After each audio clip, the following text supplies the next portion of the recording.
I work in the area of PiezoMEMS, and what that is piezoelectric material, and they respond to a voltage. We use it mostly for energy harvesting, which means that if there's any sort of movement on the material, you can generate a voltage. So an interesting thing that we do is implantable devices with a pacemaker for the heart. So we use the movement of the heart to generate movement in the piezoelectric material, and from that we generate a voltage, and we can use that then to power a pacemaker or other implantable devices, but at the moment what we're working on is pacemakers. Other things that we've done with energy harvesting has been looking at the magnetic field around a coil in a wire. We use that to move a magnet that moves the piezoelectric material, and again we generate a voltage. That's a useful one because what you could have that on is the back of a phone or something. So if you're at a conference and there's no way to charge your phone, place this on top of the wire and your phone's being charged while you sit there and listen to all of the amazing things people are saying. So that's energy harvesting. That's two of the areas in that, but we also work in the area of RF sensing. So what we can do there is we can do particle detection. So when a particle is on the surface, it changes the frequency of our piezoelectric material. So we can say that we've detected a particle, and we can set it up for like particle detection or for biomedical devices as well. So there's a lot of different uses in that area too.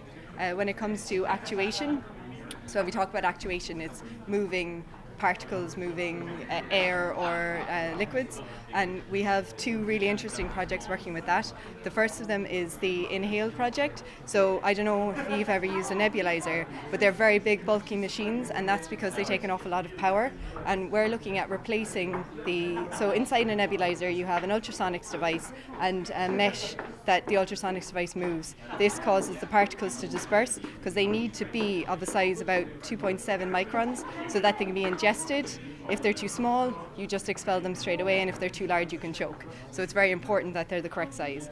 And what we can do is replace this system with just one MEMS mesh, which has the holes. We can design it perfectly to be the right size particles, and it's a much lower power device so that you can make it a more portable device, which would be useful particularly for people with asthma.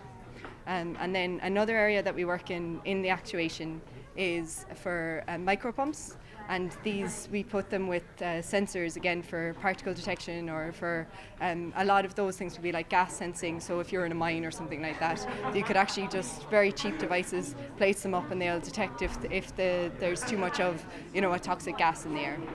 So there's a load of different areas that we work in, and we work particularly with aluminium nitride for that reason, because it's so flexible. It's biocompatible and CMOS compatible, which a lot of people wouldn't understand, but basically it means that we can say we're working on the energy harvesting, but we've designed an energy harvester that then works. You can seamlessly integrate it into a circuit. You can build it all together and also place it inside of a body. That's great, thanks very much.